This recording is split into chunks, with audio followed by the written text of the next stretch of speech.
கோவிலுக்கு செல்வதாக கூறிவிட்டு வீட்டை விட்டு சென்ற மனைவி 10 நாட்களாகியும் வீடு திரும்பாத நிலையில் 11வது நாள் ஆன் செய்யப்பட்ட மனைவியின் செல்போனை கீழே கிடந்து எடுத்ததாக கதை விட்ட நபர் பெண்ணின் தலையில் கல்லை தூக்கி போட்டு கொலை செய்தது அம்பலம். 50 வயதான பெண்ணை 44 வயதான நபர் கொலை செய்தது ஏன்? கொலைக்கான காரணம் என்ன? கொலையாளி சிக்கினானா?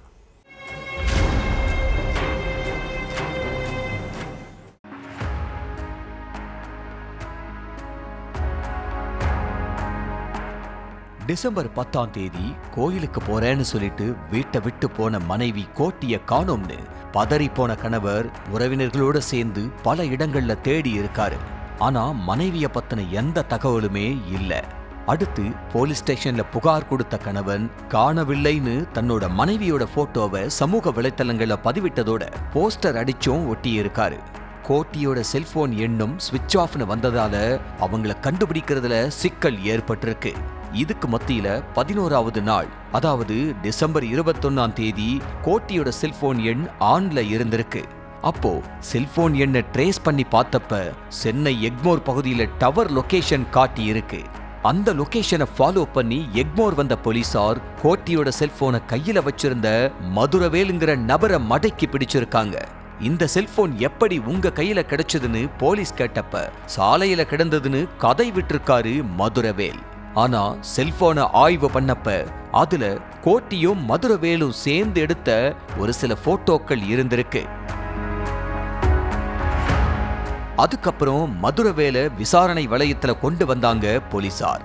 அந்த விசாரணையில தான் பல அதிர்ச்சி உண்மைகள் எல்லாமே வெளியில வந்துச்சு. எக்மோர் அம்பேத்கர் தெருவை சேர்ந்த 44 வயசான மதுரவேலுங்கிற ஜான் செங்கல்பட்டு திருப்போரூர் முருகன் கோயிலுக்கு தன்னோட மனைவியோட ஒரு நேர்த்தி கடன் செலுத்துறதுக்காக வந்திருக்காரு. அந்த கோயிலுக்கு கோட்டியும் அடிக்கடி போறது வழக்கம். மதுரவேல் மனமுருகி வேண்டிக்கிட்டு இருந்ததை பார்த்த கோட்டி, எங்கிருந்து வந்திருக்கீங்க, என்ன நினைச்சு நேர்த்தி கடன் செலுத்துறீங்கன்னு மதுரவேல் கிட்ட சாதாரணமா விசாரிச்சிருக்காங்க. என் மனைவிக்கு உடல்நிலை சரியில்லை, திருப்போரூர் முருகனை வேண்டிக்கிட்டா சரியாயிடும்னு நிறைய பேர் சொன்னதால வந்ததா சொல்லி இருக்காரு மதுரவேல்.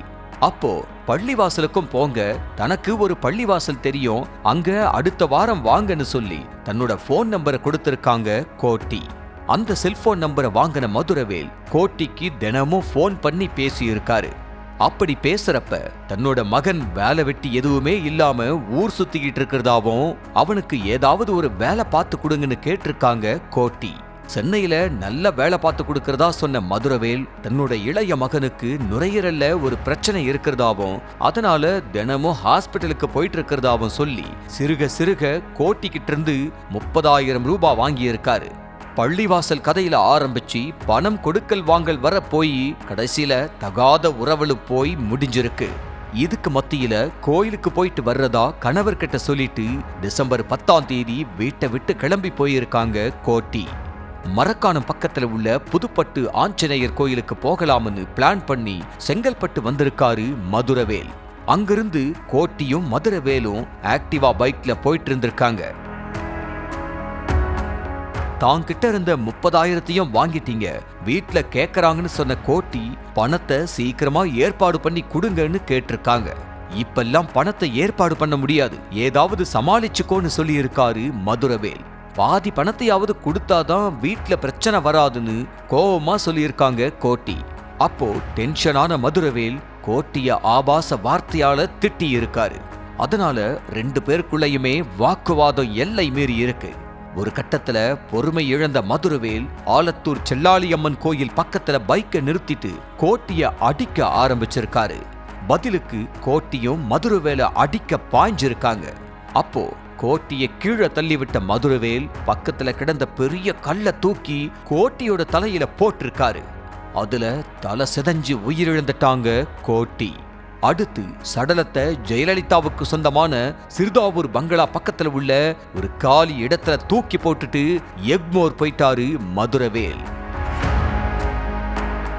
போகும்போது கையோட கோட்டியோட செல்போனையும் கொண்டு போயிருக்காரு மதுரவேல். கொலை நடந்து 10 நாளா செல்போனை ஆன் பண்ணாத மதுரவேல் 11வது நாள் ஆன் பண்ணி இருக்காரு. அப்பதான் போலீஸ் ரவுண்டு கட்டி மதுரவேலை தூக்கி விசாரிச்சிருக்காங்க. செல்போன் கீழே கிடந்ததா கதை விட்டு மதுரவேல் நடத்திய நாடகம் போலீஸ் கிட்ட ஈடுபடல. செல்போன்ல இருந்த போட்டோக்கள் மூலம் சிக்கின மதுரவேல் மொத்த உண்மையையும் ஒப்பிச்சிருக்காரு. பேரம் பேத்திகளை கொஞ்ச வேண்டிய வயசுல தகாத உறவிலிருந்த மதுரவேல் இப்ப சிறையில கம்பி எண்ணிக்கிட்டு இருக்காரு. அதே மாதிரி மகனுக்கும் மகளுக்கும் கல்யாணம் ஆகலையேன்னு கோயிலா சுத்திக்கிட்டு இருந்த கோட்டியும் தகாத உறவால உயிரையே இழந்துட்டாங்க.